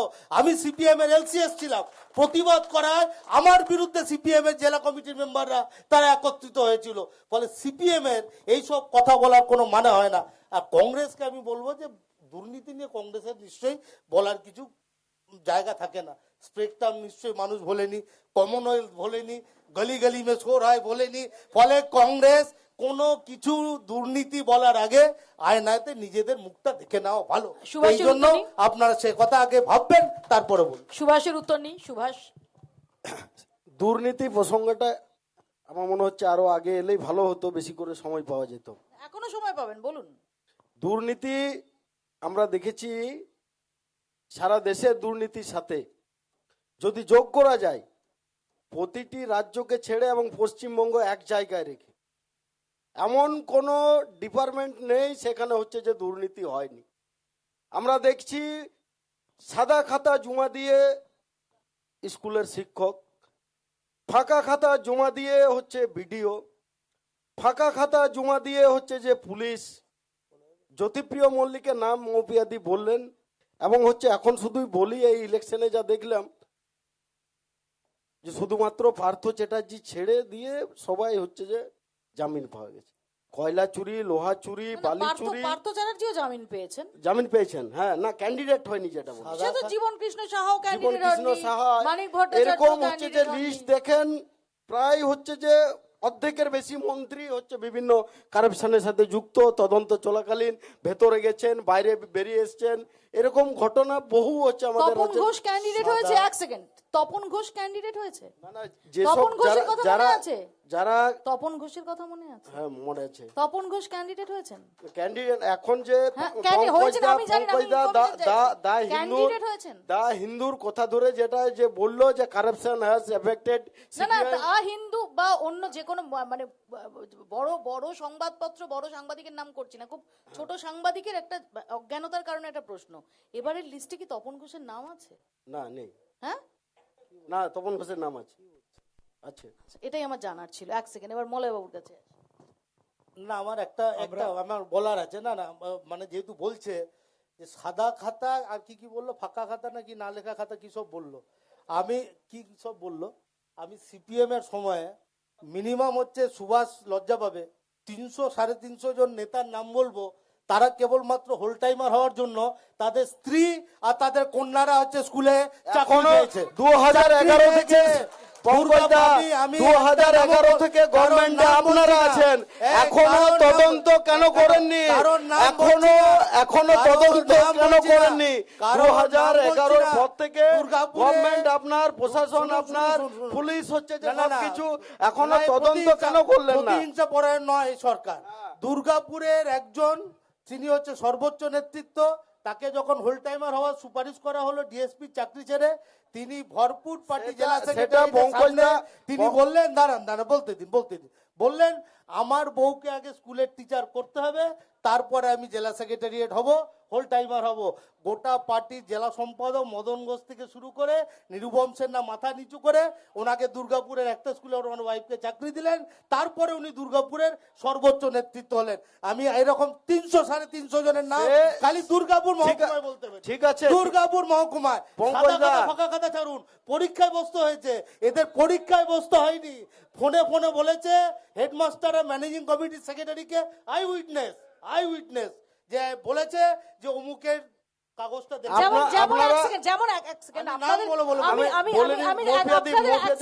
আপনাদের অত্যন্ত ফায়ার ব্র্যান্ড নেত্রী যিনি এবার প্রার্থী হয়েছেন, তার যে এফিডেভিট, সেটাতেই দেখা যাচ্ছে যে তিনি যে পড়াশোনা করেছেন সেটা আর্টসে, এবং যেটা নিয়ে তৃণমূল কংগ্রেস প্রশ্ন তোলে যে আর্টস নিয়ে পড়াশোনা করে তিনি ল্যাব অ্যাসিস্ট্যান্টের চাকরি কি করে পেলেন? সেটা আমি বলবো না, আমি জানি সবটা বলবো না? বলুন বলুন বলুন কি বলছেন বলুন। সেটা ল্যাব অ্যাসিস্ট্যান্ট সম্ভবত অস্থায়ী, হোয়াটএভার, মানে তার তো কিছু স্পেশালাইজেশন থাকে। ঠিক আছে, সেটার ব্যাপারে সবটা আমার জানা নেই, সেটা বলবো না। কিন্তু পঙ্কজদা যেটা বললো যে হোল টাইমার হওয়ার জন্য চাকরি, এইসব প্রায় 350 নাম পঙ্কজদাদের কাছে আছে। আমি বলছি 2011 থেকে 26 এখনো হচ্ছে সব কিছু, প্রশাসন সবকিছু আপনাদের হাতে। তাহলে এদের বিরুদ্ধে কোথাও আপনারা মামলা কেসে হচ্ছে যে গেলেন না কেন? বললাম তো, আজকে প্রতিহিংসা মঞ্চে করার নয়। আজকে এই সরকার মঞ্চে বাজার প্রতিহিংসা গরম আমি করার আসি, জন্য আমি দুজনকেই এইসব থামাই, দুজনকেই থামাই। আমি মলয়বাবুর কাছে আসি যে এই দুর্নীতি সাম্প্রতিককালে রাজ্য রাজনীতিতে যে সমস্ত দুর্নীতিকাণ্ড ঝড় তুলেছে সেগুলো ভোটে কি প্রভাব ফেলবে? প্রথমে দুর্নীতির প্রমাণ হচ্ছে 26,000 শিক্ষক, যাদের কি অবস্থা আজ। দ্বিতীয় হচ্ছে আমাদের পাশে, আমরা কয়লা অঞ্চলের শ্রমিক, তো কি করে একটা গ্রামের সমস্ত ঘর বাড়ি জমি জায়গা কোম্পানির নামে হয়ে যায়? কি করে হয়ে যায়? সামনে আপনার বহুলা গ্রাম আছে, কি করে ওখানে ঝামেলা চলছে ইসিএল ম্যানেজমেন্টের কাছে। আর যদি পঙ্কজবাবু বললেন কিছুক্ষণ আগে যে আমরা স্পেকট্রাম, তো আপনারা যদি এইসব জানতেন তো 2011 সালে এই সরকারের হাত ধরে, এই কংগ্রেসের হাত ধরেই তো সরকারে এসেছেন। তো এখন কেন ওসব? এইগুলো কোনো যুক্তি নয় রাজনীতির ময়দানে, আর এইগুলো দেখুন, কোনো যুক্তি নয়। যদি তাই হতো যে আপনারা তৃণমূলকে দুর্নীতি এত হচ্ছে বুঝেছেন, তাহলে হচ্ছে যে ওখানে বি.আর. আম্বেদকরের মূর্তির সামনে তৃণমূলের সাংসদরা বসে যখন, তারা রাহুল গান্ধী বলতে পারতো তো যে আমি এদের সাথে বসবো না। এইগুলো ছেদ যুক্তি দিয়ে না, না, মাঠে না, না, কথা না, হয়, না। একটা বড় এর আগে ক্যানভাসে আলোচনা হয় না। এখানে যে কংগ্রেসের সাংসদরা যখন প্রতিবাদ করে, যখন ইমপিচমেন্ট আনে, যখন বিল আনে, তখন টিএমসি ওয়াক আউট করে কোনো না কোনো বাহানায়। কেন হয় সেটা? আমি আসবো, একটা ছোট্ট বিরতি আমাকে নিতেই হবে। ছোট্ট একটা ব্রেকের পর ফিরতে, দেখতে থাকুন ভোটের ক্যারাভান।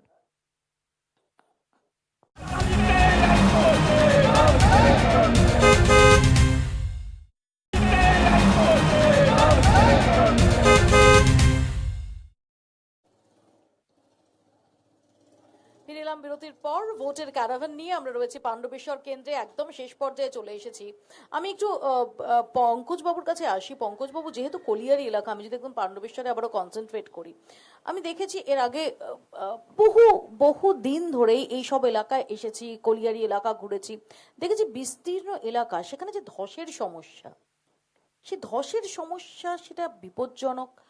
এবং অনেক জায়গাতে আমরা দেখেছি যে ইনক্লাইন, যেগুলো পরিত্যক্ত ইনক্লাইন, সেখানে যেভাবে বেআইনিভাবে কয়লা তোলা হয় এবং সেখানে দাঁড়িয়ে একের পর এক দুর্ঘটনা ঘটে, সেগুলো কি কোথাও অ্যাড্রেস করা গেছে? অ্যাড্রেস করা গেছে, মানে সবচেয়ে বড় সমস্যা হচ্ছে যে কয়লা মন্ত্রক এই যে এই বিস্তীর্ণ অঞ্চল, এখানে খালি এই পাণ্ডবেশ্বর বিধানসভা না, লাগোয়া জামুরিয়া ধরুন, রানীগঞ্জ ধরুন, আসানসোলের দুটোর অংশ আছে, ইনক্লুডিং কুলটির একটা অংশ আছে, সমস্ত জায়গায় একটা বড় প্রবলেম হয়েছে খনিজ গ্যাস এবং হচ্ছে যে ধস। এইটা কয়লা মন্ত্রক কোনোভাবেই অ্যাড্রেস করতে চাইছেন না। এই যে আজকে উনি বলার সময় বলছিলেন রাজ্য সরকার দেখছে না কেন, ওই ঠিকা শ্রমিকরা হচ্ছে যে, অদ্ভুত কথা, ওনার মতো পরিণত ব্যক্তি এটা বলবেন আশা করিনি। NCW11 যেটা হয়েছে, সব ট্রেড ইউনিয়নরা সই করেছে, এ তো কেন্দ্রীয় সরকারের শ্রম দপ্তর দেবে। আমাদের যা ওই NCW-তে চুক্তি হয়েছে ঠিকা শ্রমিকদের, কোনো ধরনের মাইনে তার ধারে পাশে দিচ্ছে না কেন্দ্রীয় সরকার। কয়লার মন্ত্রকে ধস গ্যাস নিয়ে বারবার বলা হচ্ছে, তারা কোনো একটা কম্প্রিহেন্সিভ প্ল্যান, তার জন্য বাজেট, তার জন্য হচ্ছে অর্থ গ্র্যান্ট করা, তার কোনো কিছু করছেন না। উল্টে আগামীকাল মোদি আসবেন, বড় বড় কথা বলে উনি যাবেন। উনি বলবেন না যে মোদি এসে বলেছিলেন হিন্দুস্তান কেবলসটা খুলে দেবেন, ওই পোলো গ্রাউন্ডে দাঁড়িয়ে।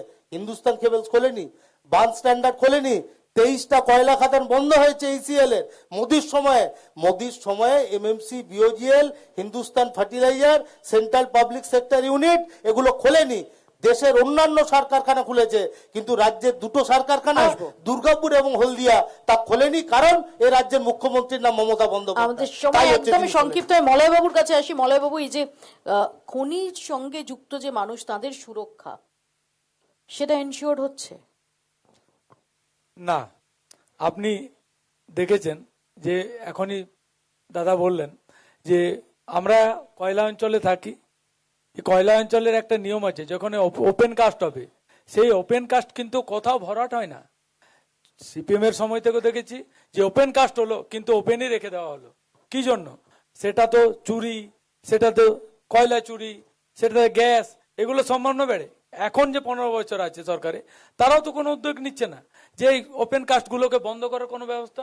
এটা সেন্ট্রাল গভর্নমেন্টের নিয়ম আছে যে ওপেন কাস্ট হলে সেই ওপেন কাস্টে কয়লা উত্তোলন হওয়ার পর সেই ওপেন কাস্ট বন্ধ করে বৃক্ষরোপণ করা, যাতে পরিবেশের ভারসাম্যটা বজায় থাকে। কিন্তু সেরকম তো কোনো উদ্যোগ এমনকি নেওয়া হচ্ছে না। ভূগর্ভস্থ যে খনিগুলো তার ভেতর থেকে যখন কয়লা তুলে নেওয়া হয়, যে গোফ, যে ফাঁকা জায়গাটা, সেটাও তো বালি দিয়ে ভরাট করার কথা, সেটাও তো হয় একদম না। একদম সেটাও হয় না। এবং ম্যাক্সিমাম জায়গায় যে সিস্টেমটা ছিল যে অনেক জায়গা বসিয়ে, সেটা কিন্তু চেঞ্জ হয়ে গেছে। এবং সেখানেও দুর্নীতি, যে একটা মানে আপনি কয়লা খাদানে না গেলে বুঝবেন না যে একটা সিম চালানোর পর যে ভরার জায়গা হয়তো তার 12 ফুট ডিস্টেন্স, সেটাতে কিন্তু 6 ফুট 8 ফুট বালি, ওটা কিন্তু 12 ফুটের জায়গায় 10 ফুট পর্যন্ত ফিল আপ করার কথা, কিন্তু সেটা হয় না। সেটা যে কারণে 6 ফুটে ধসের যে 7 ফিটে, প্রবণতা, সেইটা সেটাই জন্য বাড়ছে। ধসের প্রবণতা বেড়ে যায়। হ্যাঁ, আমি একটু আসি সুভাষের কাছে। সুভাষ, আমাদের এই খনি অঞ্চলে এটা তো সমস্যা রয়েছেন, মলয়দা বলেছে, পঙ্কজ দাও বলেছে, কয়লা মন্ত্রক, দেশের হচ্ছে যে কয়লা মন্ত্রক যেভাবে আন্ডারগ্রাউন্ড মাইন্স হোক বা ওপেন কাস্ট মাইন্স হোক যেভাবে যে চালাচ্ছে, তার ফলে বহু সমস্যা আমাদের এখানে। ধস গ্যাস তো আছেই, সঙ্গে সঙ্গে এলাকায় বহু হচ্ছে বেআইনি খাদানও আছে, তার ফলেও এই সমস্যা তৈরি হয়। আমাদের পাশেই গ্রাম রয়েছে হরিশপুর, রানীগঞ্জ বিধানসভার, সেখানে একটা মর্মান্তিক ঘটনা, গ্রাম বসে যাওয়া। আমাদের পাণ্ডবেশ্বর বিধানসভা এলাকায় বহুলা, পড়াশকোল এবং হচ্ছে যে হরিপুর, এইসব এলাকাতেও এইসব ঘটনা বারবার হচ্ছে যে ঘটছে। এখানে ডিজিএমএস আসেন, ভিজিট করেন, কিন্তু যেভাবে হচ্ছে যে পদক্ষেপ নেওয়া, সেই ক্ষেত্রে কিন্তু কেন্দ্র সরকারের এবং কয়লা মন্ত্রকের গাফিলতি থেকে যায়, খামতি থেকে যায়। আমি একদম শেষে তিনজনের কাছে আসবো। আবারও বলছি, যেহেতু বিজেপির প্রতিনিধি আমাদের মধ্যে এসে উপস্থিত হতে পারলেন না, আমি বাকি তিনজনের কাছে খুব সংক্ষেপে যাব। প্রথমে পঙ্কজ বাবুর কাছেই যাই। পঙ্কজ বাবু, আবারও সেই প্রশ্ন যেটা অবধারিত, বিধানসভা কেন্দ্রটা ধরে রাখতে পারবেন? রেকর্ড মার্জিনে জিতবে পাণ্ডবেশ্বর বিধানসভা। অন ক্যামেরা বললাম, রেকর্ড মার্জিনে জিতবে। গত লোকসভা নির্বাচনে, উপনির্বাচনে যেভাবে হচ্ছে আমাদের কেবলমাত্র 3,500 মার্জিনকে যেভাবে পাণ্ডবেশ্বরের মানুষ প্রত্যেকবার নিজেদের রেকর্ড নিজেরা ভেঙেছে, পাণ্ডবেশ্বরের মানুষ আবার হচ্ছে আরেকটা রেকর্ড কিন্তু করতে এটা যাচ্ছে যে এই যে লোকসভা বিধানসভায়। নির্বাচনের প্রসঙ্গ তুললেন, আপনার যিনি সাংসদ, মানে যে লোকসভার আন্ডারে পড়ে, তিনি তিনি এই খনির শ্রমিক, তাদের দুঃখ দুর্দশা সমস্যা তিনি জানেন, তিনি কেন আসেন? জানবেন না? কেন জানবেন না? তিনি আসেন, যিনি- তাকে দেখা যিনি- যায়? আসেন। এই তো আমাদের আগামী পরিযায়ী 11 সাংসদ, পরিযায়ী সাংসদ। আগামী 11 তারিখে শত্রুঘ্নজির আরো কতগুলো প্রোগ্রাম আছে আমাদের এই পাণ্ডবেশ্বর এই অঞ্চলে, বহুলাতে আছে, আরো কতগুলো জায়গাতে আছে। উনি আসেন এবং উনি রেগুলার ভিজিট করেন। এবং সবচেয়ে বড় কথা যে মানে লোকে ডাকলে হাঁকলে সাংসদকে পায়, একজন সাংসদ ডাকলে হাঁকলে সাংসদকে পায়। ডাকলে হাঁকলে পঞ্চায়েতের প্রধানকে পাওয়া যায়, সাংসদকেও পাওয়া যাবে দলের নীতি নির্ধারণ এবং হচ্ছে যখন দেশের নীতি নির্ধারণের জায়গায়। এবং আমাদের দলের সিস্টেমটা এটা যে প্রত্যেকটা মানুষ, প্রত্যেকটা অঞ্চলের সমস্যা বিধায়ক এবং হচ্ছে সাংসদের কাছে যায়। তাই তো আমাদের এখানকার সাংসদরা লোকসভায় তারা হচ্ছে প্রশ্ন তুলতে পারে, তাই তো আমাদের এখানকার এরা প্রশ্ন তুলতে পারে। আমি খুব সংক্ষেপে সুভাষের কাছে আসি। সুভাষ, আপনাদের কি লক্ষ্য এই বিধানসভা কেন্দ্রে? এই পাণ্ডবেশ্বর বিধানসভায় বিগত বিধানসভায় জয় পাবেন? এই কেন্দ্রে জয় পাবেন? এখানে ফলাফল বলা মুশকিল। পাণ্ডবেশ্বর বিধানসভা নির্বাচনে 2021-এ তৃণমূলের যে জয়ের মার্জিন এবং হচ্ছে এসআইআরও এখানে একটা বিরাট ফ্যাক্টর হয়ে দাঁড়াবে। কাজে হচ্ছে যে নির্বাচনের ফলাফল না, এখনো বলা সম্ভব আপনারা পাবেন। হতে পারে। আচ্ছা, মলয় বাবু। আমাদের এই বার্তা যে এই এলাকায় যে শ্রমিকরা আছে, ঠিকা শ্রমিক, তাদের ন্যায্য বেতন এবং যুবক যুবতীদের চাকরি আপনারা এবং এই সার্বিক বিধানসভা উন্নয়ন। কেন্দ্রে আপনারা কত ভোট পাবেন? আমরা আমাদের যে পার্সেন্টেজ 1, আপনাকে 2, 3, 4 কোথায় কোথায় কোন পজিশনটা আপনাদের জন্য থাকবে? সেটা তো ভোটের রেজাল্টে দেখতে পাবেন যে আমরা শূন্য থেকে শুরু করেছিলাম, শূন্য থেকে শুরু করেছি, আর তো হারানোর কিছু নেই। এবার নিশ্চয়ই যেটা হবে সেটা পজিটিভ হবে, সেটা পার্সেন্টেজ। অনেক অনেক ধন্যবাদ। আমাদের সময় একদম শেষ। পাণ্ডবেশ্বর বিধানসভা কেন্দ্র থেকে ভোটের ক্যারাভান এখানেই শেষ করছি। ডেফিনেটলি বেশ কিছু প্রশ্ন সেগুলো আজকে আলোচিত হতে পারলো না, সে প্রশ্নগুলো তোলা গেল না, কারণ বিজেপির প্রতিনিধি তিনি আজকে উপস্থিত হলেন না আমাদের মধ্যে, যে কারণে অনেকগুলো বিষয় সেগুলো আলোচিত হওয়ার সুযোগ পাওয়া গেল না। আপাতত ভোটের ক্যারাভান আজকের মতো এখানেই শেষ করছি। দেখা হবে অন্য কোনো কেন্দ্রে। Thank you so much.